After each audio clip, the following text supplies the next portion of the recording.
Hello. Andito ako sa ngayon sa Kyoto Keiki. So may mga kainan. Kain ako ng McDo na lang. Yun ang pinakamadali kasi ito. Magkikita kami ni Tita Helen. O diba? Magsasakura na kasi. Sakura daw ito. Sakura. Galing galing ng pagkakaanan nila.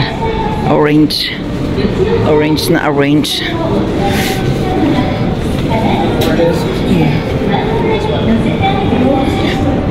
May mga kainan naman dito. Ando doon sa dulo ang McDo. Ayan.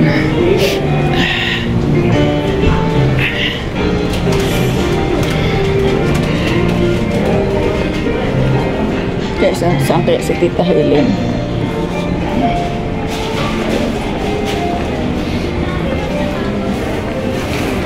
May Matsumoto. Saan kaya siya naando doon? By station.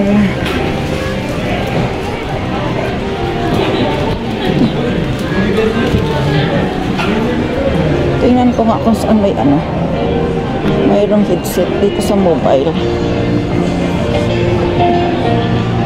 Ay, ito yung sinasabi niya, oh. Thank you, Hakien.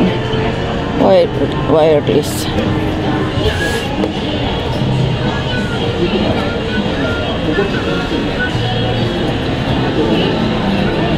Walang pagkahulog,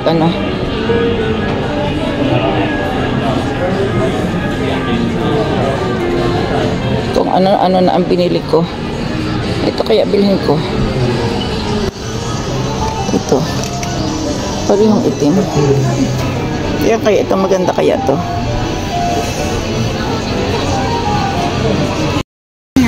Wala pang kontak. Ito, kami dalawa ni Tita Helen. Lalabing-labing. Oo, nag-iimot-imutan. Lalabing-labing kami. Dito kami sa bakbo.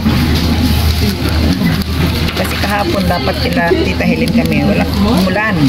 Umulan ba kahapon? Oo, maulan kahapon. Ay, patas siya. Marami kami kinain ko. Nag-ano ko ng gutom naman. Ng algae. Nag-prito ako ng daing ng algae. Ito ang aming pagkain. Ito na. Kain kayo. Kain na kayo. Ito. French fries. Hindi nang kabinet. Di pa rin kaya. Hindi pa. Tapado din sila sa kawawa. Naghanap ng matitirahan. Madali lang yan. Ang madali. Kailangan na yun. Nag-usunan, nag-ganon. Ayaw niyang lumapit sa kapatid.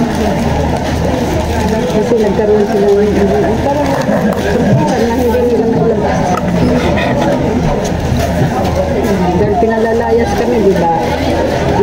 Nang magalit na ako, kumangkis si Risi sa akin. Kaya nagtampo yung sensasi. Nagkalat tuloy yung french fries ko, oh. Nagutom ako.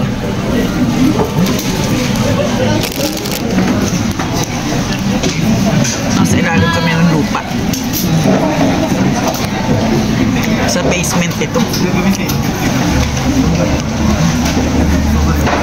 Gutom.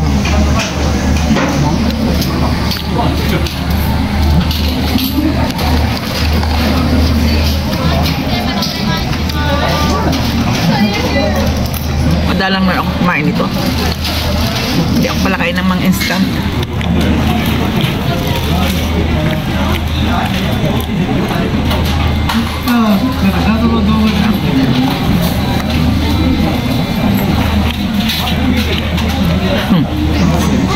Sinubo. Humihingal pa ako. Dito na ako sa bahay. Ayan, kararating ko lang. Pagod ako kay Tita Helen magkuha ng mga gamit. Muntik pa ako mataob eh. Daming tao doon sa dinaanan ko. Tapos bumili ako ng shoes. Ayan, lumaki na ako kasi sobrang laki na. Kaya kailangan ko yung mag-expand ng sapatos. Ito ay mura lang kasi ito yung mga sinukat na ba na natitira. Ayan, kaya mura siya. Siya ay Pantene. Kaya bumili ako ng 2 pares. Imbis na yung aking mga pinggan ang ipakikita ko sa inyo, ito na lang. Ay, jajajang. Ito. Yung isa linis, yung isa malinis. Ito yung isa. Ay, ito malinis. Ito yung medyo laging kanan kasi ang pinansusukat, di ba? Kaya yan, isinukat ng marami yan, kaya nagmura. Tapos ito din, oh. Pila. Ano na to? 25 ano to? Baka mag 25 and a half na ako no sa susunod. Ay, grabe. Ayan. 2. 2 shoes. Kasi mga sapatos ko, hindi kinakasya at saka luma na. Ang luma na. Tapos pareho pang puti pala itong nabili ko, no? Tapos may binila akong ito. Bumili na naman ako ng bago. Yung 2 hindi pa nga nagagamit. Ganito daw to, oh. Yan. Tingnan ko nga kung anong klase. Bluetooth.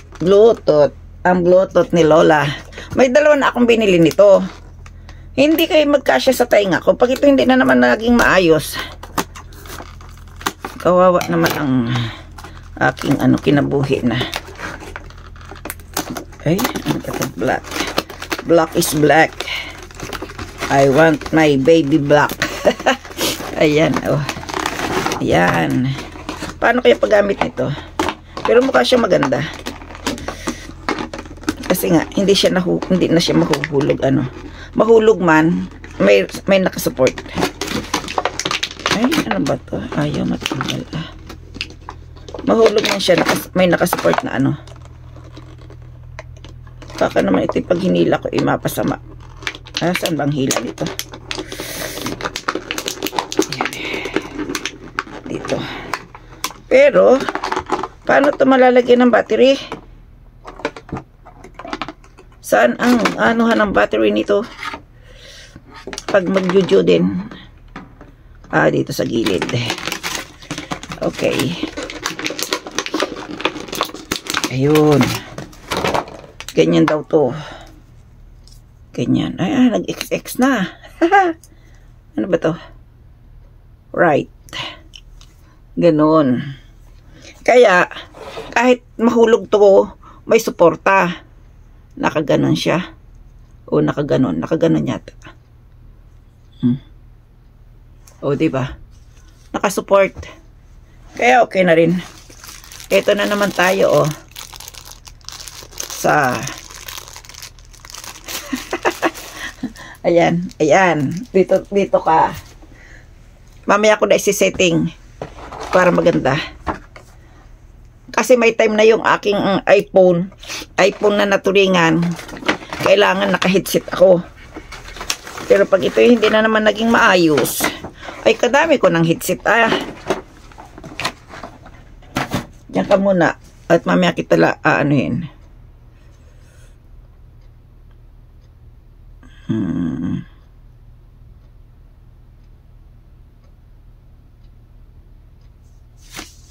Binili ko to doon sa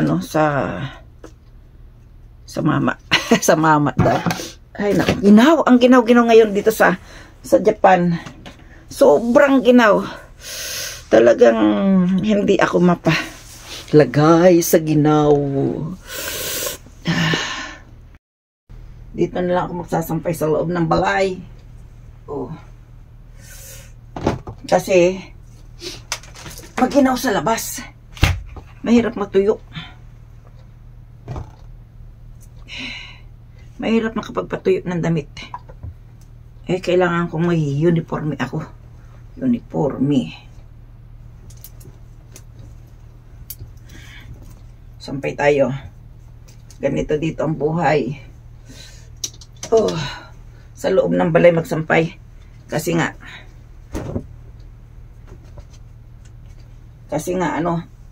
maginaw sa labas at saka matagal matuyo. Pero yung iba ay nilagay ko na dun sa labas. Dito sandali lang to. Pag binuhay ko ng heater, bukas tuyo na to. Kunti lang naman. Marami makapal lang kasi ito. Kasi akala mo Lagi tayong paalis, ano? Parang laging paalis.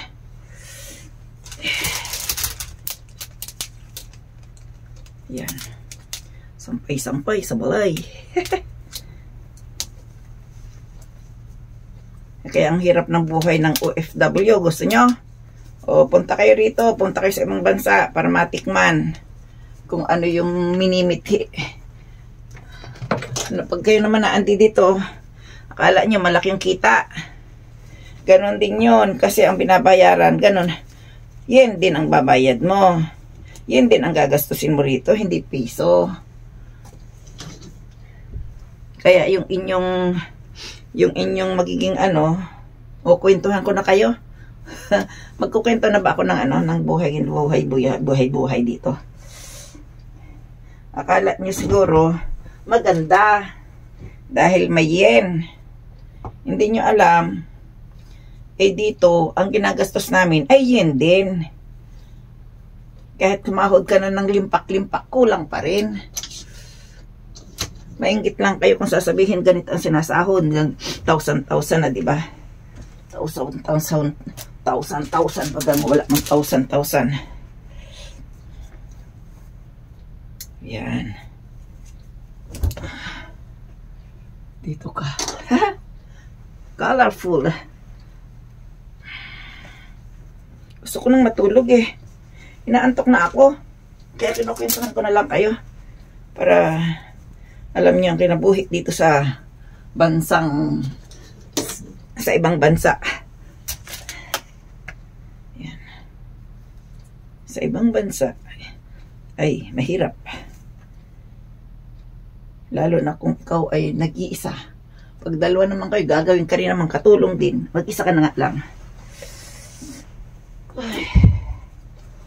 Alam niya, nung nakaraan, asan yung paan nito?